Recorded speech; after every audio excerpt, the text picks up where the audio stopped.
Banyak orang menyepelekan daun salam, padahal Tuhan sudah menitipkan manfaat besar di dalamnya untuk menjaga gula darah, kolesterol, dan tekanan darah lansia. Penelitian modern juga mulai membuktikan manfaatnya, bukan hanya sekedar penyedap masakan, tetapi juga kandidat obat herbal untuk berbagai penyakit. Sambil kita bahas lebih lanjut, mohon tuliskan di kolom komentar nama dan usia Anda, lalu ceritakan apakah pernah mencoba rebusan daun salam atau punya pengalaman menarik dengan daun salam untuk kesehatan. Mari kita bahas satu persatu manfaat daun salam yang sudah terbukti dalam penelitian. Yang pertama, daun salam memiliki sifat antioksidan. Antioksidan ini berperan sebagai pelindung tubuh dari serangan radikal bebas yang diam-diam bisa merusak sel, mempercepat penuaan, bahkan memicu penyakit berat seperti kanker dan jantung. Jadi dengan rutin memanfaatkan daun salam, sel-sel tubuh kita lebih terlindungi dari bahaya yang sering tidak terlihat. Bayangkan, hanya dari rebusan sederhana kita bisa mendapatkan tameng alami bagi tubuh.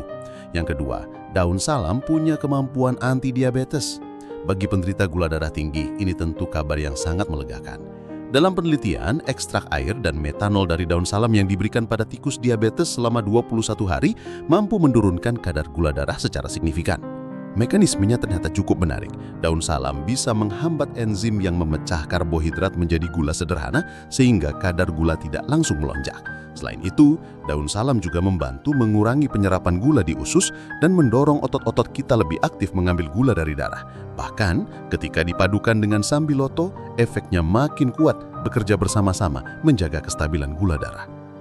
Bapak dan Ibu yang saya hormati, kalau di rumah ada yang sedang berjuang dengan tekanan darah tinggi, daun salam juga bisa menjadi sahabat yang menolong. Penelitian menunjukkan bahwa kandungan flavonoid, tanin, dan minyak atsiri di dalamnya mampu menurunkan kolesterol, memperlancar sirkulasi darah, dan membuat pembuluh darah lebih rileks. Dengan begitu, tekanan pada dinding pembuluh darah berkurang, sehingga tekanan darah bisa menurun. Dalam sebuah penelitian, pasien hipertensi yang rutin mengkonsumsi rebusan daun salam 2 kali sehari selama 7 hari mengalami penurunan tekanan darah yang nyata. Bukankah ini sangat menarik? Dari sesuatu yang sederhana, ada potensi manfaat sebesar ini. Nah, salah satu contohnya datang dari pengalaman Pak Haji Rahman usia 65 tahun. Beliau sudah lama sering pusing karena tekanan darahnya cenderung tinggi.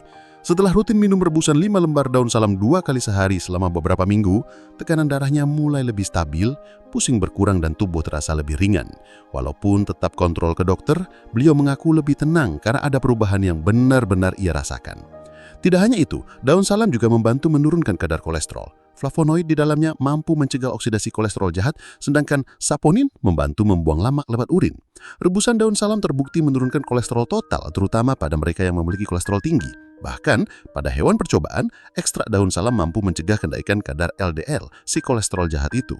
Jadi kalau Bapak Ibu ingin menjaga kesehatan jantung, rebusan daun salam bisa menjadi pilihan alami yang mudah didapat. Sekarang mari kita singgung soal penyakit yang sering dikeluhkan banyak orang di usia lanjut, yaitu asam urat. Daun salam ternyata punya efek kuat untuk menurunkan kadar asam urat. Flavonoid di dalamnya bekerja menghambat enzim penghasil asam urat, sementara tanin dan polifenol membantu mengeluarkannya lewat urin karena sifat diuretiknya. Itu sebabnya setelah minum rebusan daun salam, orang sering jadi lebih sering kencing. Tapi justru disitulah manfaatnya, karena asam urat ikut terbuang. Penelitian mencatat, setelah mengonsumsi rebusan daun salam selama 3 hari, nyeri akibat peradangan sendi bisa berkurang. Bahkan, ada penelitian lain yang menunjukkan penurunan kadar asam urat dari 5,7 menjadi 4,9 setelah 7 hari konsumsi. Contohnya bisa kita lihat pada pengalaman Bu Minah, usia 60 tahun, yang sering mengeluh sendi kakinya nyeri saat bangun tidur. Setelah rutin minum rebusan daun salam setiap malam selama seminggu, ia merasa sendinya lebih ringan dan bisa berjalan ke pasar tanpa rasa sakit yang biasanya mengganggu. Meski tetap menjaga pola makan, beliau merasa daun salam ini seperti sahabat alami yang menolong meredakan keluhannya. Yang lebih menarik lagi, daun salam juga bersifat antibakteri. Kandungan alkaloid, flavonoid, tanin, dan minyak atsiri dapat merusak dinding sel bakteri dan membuatnya mati. Beberapa bakteri penyebab masalah mulut bisa dilawan dengan larutan kumur dari rebusan daun salam. Jadi, selain dipakai untuk masakan, daun salam bisa dimanfaatkan untuk menjaga kebersihan mulut dan mencegah infeksi. Selain itu, daun salam ternyata bisa membantu menghentikan diare.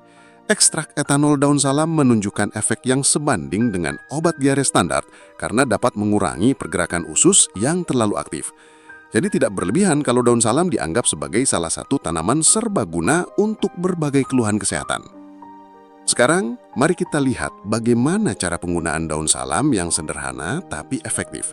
Yang paling mudah adalah teh daun salam. Cukup rebus 5 lembar dalam segelas air selama 10 menit, diminum 2-3 kali sehari. Cara lain adalah penggunaan minyak daun salam sebagai salep atau pijat untuk relaksasi otot dan membantu infeksi kulit. Dan seperti yang sudah dibahas tadi, rebusan pekat daun salam juga bisa dipakai sebagai larutan kumur untuk mengurangi plak gigi dan menjaga kesehatan mulut. Namun tentu ada hal yang perlu diperhatikan. Untuk ibu hamil dan menyusui, sebaiknya memang tidak menggunakan daun salam sebagai obat herbal, meskipun untuk bumbu masakan tetap aman. Nah, Bapak Ibu tentu sudah melewati masa itu, jadi tidak perlu khawatir. Tapi bisa disampaikan ke anak atau cucu yang sedang hamil, supaya lebih berhati-hati.